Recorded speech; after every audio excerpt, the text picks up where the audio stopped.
उनको मजहब के ताल्लुक से बात करना चाहिए।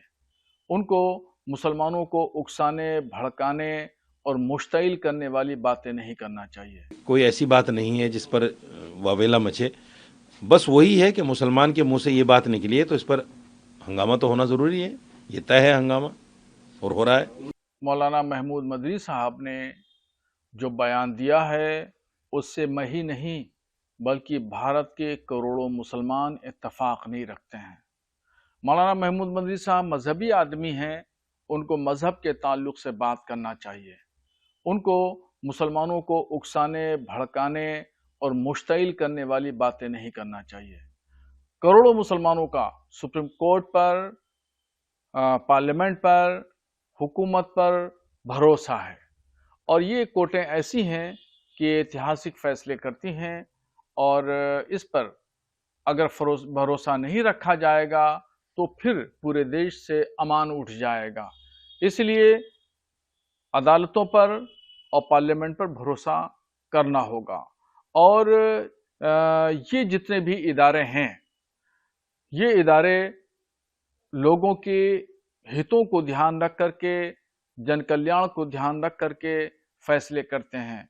ये लोगों के खिलाफ या मजहब के खिलाफ फैसले नहीं करते, मगर मदनी साहब मुसलमानों को उकसा रहे हैं और मुश्तिल कर रहे हैं और भरोसा तोड़ने वाली बात कर रहे हैं। उन्होंने जो बातें कही हैं, ना तो मैं इस बात से इत्तफाक रखता हूं और ना ही भारत का कोई मुसलमान उनके इस बयान से इत्तफाक रखता है। ये उनका बयान बेबुनियाद है। उनके इस बयान से देश का माहौल खराब होगा, देश के अंदर अराजकता पैदा होगी।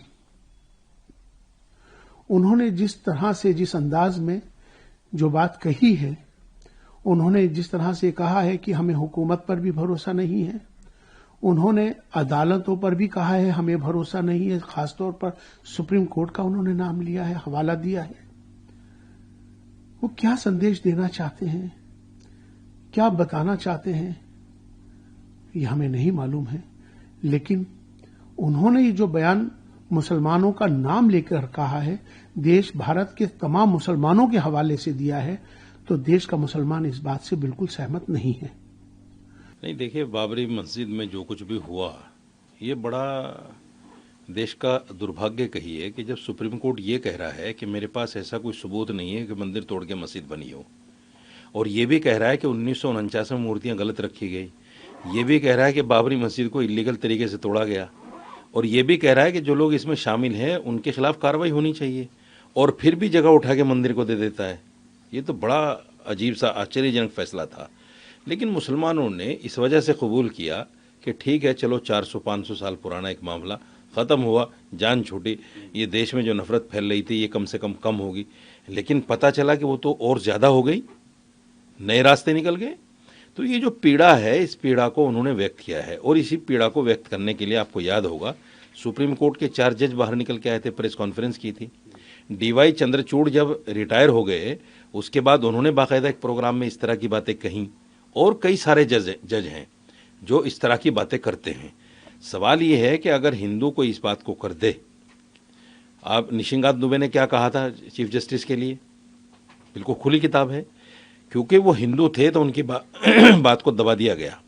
ये मुसलमान हैं तो इनकी बात को उखाड़ा जा रहा है और कहा जा रहा है कि ये तो सुप्रीम कोर्ट को मानते ही नहीं है, ये तो सुप्रीम कोर्ट को अहमियत नहीं देते। बिल्कुल, मदनी साहब तो कह रहे हैं कि सुप्रीम कोर्ट इस लायक नहीं कि उसको सुप्रीम कहा जाए।